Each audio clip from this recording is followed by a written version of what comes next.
আমার যখন প্রথম মেয়ে হয়েছিল, এই খবরটা শুনে আমার আম্মুর হাত থেকে নাকি চায়ের ডেক্সি পড়ে গিয়েছিল। খুব সকাল সকাল আমার মেয়ে হয়েছিল এই খবরটা শুনে। আর আমার দ্বিতীয় মেয়ের বেলায় আমার মেয়ের আকিকা দেওয়ার সময় কেউই আমার মেয়ের আকিকাতে আসেনি। হ্যাঁ, আপনারা ঠিকই শুনেছেন, মেয়েদেরকে এভাবেই আজও অবহেলা করা হয়। আসসালামু আলাইকুম এভরিওয়ান, সবাই কেমন আছেন? তো আমার জীবনের গল্পই একটু বললাম। আমার আসলে দুটো মেয়ে নিয়ে আমি খুব ভালো আছি আলহামদুলিল্লাহ। আল্লাহ তাআলার রহমত হচ্ছে মেয়ে। আল্লাহ তাআলা খুশি হয়ে আমাকে মেয়ে দিয়েছে, এতে আমার কোনো আফসোস নেই। হ্যাঁ, একটা মায়ের অবশ্যই ইচ্ছে থাকে তার একটা মেয়ে সন্তান হোক, একটা ছেলে সন্তান হোক। মেয়ে ছেলে দুটোরই স্বাদ যেন মা পায়। তবে আল্লাহ তাআলা আমাকে যখন মেয়ে দিয়েছে খুশি হয়ে, তখন আমি তো আর আমার মেয়েকে ফেলে দিতে পারবো না। বাইরের লোকরা পারলেও। বাইরের লোকরা কেউ খুশি হয়নি। এটা একদমই স্বাভাবিক। আসলে একটা মেয়ের পর যখন পরবর্তীতে আবার মেয়ে হয়, তখন কেউই হাসিমুখে সেটা মেনে নেয় না। এটা আমাদের সমাজের বাস্তব চিত্র। সমাজ আসলে এগুলো তৈরি করেছে বলে আজ মানুষ এরকম করতে পারছে।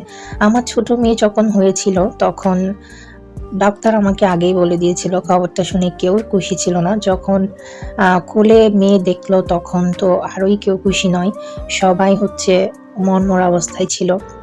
কিন্তু আমি যখন আমার মেয়েকে এতটা কষ্টের পর কোলে পেয়েছি, তখন আমার যে ছেলে হয়নি সেই যন্ত্রণাটা আমি আস্তে আস্তে ভুলে গিয়েছি। আমার মেয়ের হাসি, আমার মেয়ের কথা, আমার মেয়ে মায়ের প্রতি যে মমত্ববোধটা দেখায়, এগুলো সবকিছু দেখে না আমার আর ছেলের প্রতি তেমন মোহটা নেই। আমার মেয়ে আমার জন্য আলহামদুলিল্লাহ সবকিছু।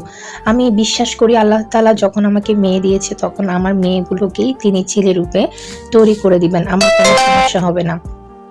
আসলে প্রত্যেকটা আমি অনেক ভিডিওই দেখি, অনেক আপুদের, যেমন মিষ্টি আপু, ওনাদের আসলে ওনার বাবার ২ টা মেয়ে ছিল। তো ২ টা মেয়ে কিন্তু এখন আলহামদুলিল্লাহ ওরা ফেসবুক থেকে অনেক ভালো ইনকাম করে। ওদের মা-বাবাকে কিন্তু খুব ভালোভাবেই দেখেছে বললে ভুল হবে। এখনো কিন্তু মিষ্টি আপু দেখে। তবে ওনার বাবা রিসেন্টলি মারা গিয়েছে, সেটা সবাই জানেন। তো উনি ওনার মাকে ছেড়ে কিন্তু যায়নি। উনি ওনার মায়ের সাথেই থাকেন। আর ওনার বড় আপু কিন্তু এখন ইনকাম করে মাশাআল্লাহ। সো ওদের এগুলো দেখলে আমার না এখন মনের মধ্যে যেই আফসোসটা আমার ছেলে হয়নি, সেই আফসোসটা এখন লাগে না। আল্লাহ তাআলা ওদেরকে ছেলে দেয়নি বলেই ওনার দুটো মেয়েকে কিন্তু ইনকাম করার সেই তৌফিকটা আল্লাহ তাআলা, সেই রিজিকটা দিয়ে দিয়েছে। তো আমিও মনে করি আমার মেয়েদেরও ইনশাআল্লাহ আল্লাহ তাআলা সেই রিজিকটা দিয়ে দিবে, সেই তৌফিকটা আল্লাহ তাআলা দিয়ে দিবে। আমার মেয়েদেরকেও সেই জ্ঞান, সেই বিবেক, সেই বুদ্ধি দিয়ে আল্লাহ তাআলা হয়তো নিশ্চয়ই এই দুনিয়াতে পাঠিয়েছেন। তো আমার এগুলো নিয়ে আর তেমন খারাপ লাগা কাজ করে না। তবে মাঝে মধ্যে মানুষের আলগা ফিরিতগুলো দেখলে না খুব খারাপ লাগে। যে আমার মেয়ে হয়েছে বলে অনেকেই মুখ দেখেনি, অনেকেই নানান ধরনের কটু কথা বলেছে। হয়তো আমার সামনে বলেনি, আমার পিছনে বলেছে। মেয়ে নিয়ে কেউ খুশি না। কিন্তু এখন যখন আমার মেয়ে হাসতে পারে, কথা বলতে পারে, হামাগুড়ি দিতে পারে, বসতে পারে, এগুলো দেখে যাদের আলগা দরদ দেখায়, তখন আমার এগুলো আসলে ওদের মুখের সামনে বলে দিতে ইচ্ছা করে, কেন তোমরা এখন এগুলো করছো? আমার মেয়ে নিয়ে তো কেউ খুশি না। আসলে আমার এগুলো খুব বলতে ইচ্ছে করলেও বলতে পারি না আসলে। মানুষের মুখের উপর বলে দিলে অনেক সময় বলে দিতাম, অনেক সময় বলে দিয়েছিও। কিন্তু এখন আর সেই ধরনের কাজগুলো করতে ইচ্ছে করে না। যার যেমন ইচ্ছে তেমন করুক, এই নিয়েই থাকি।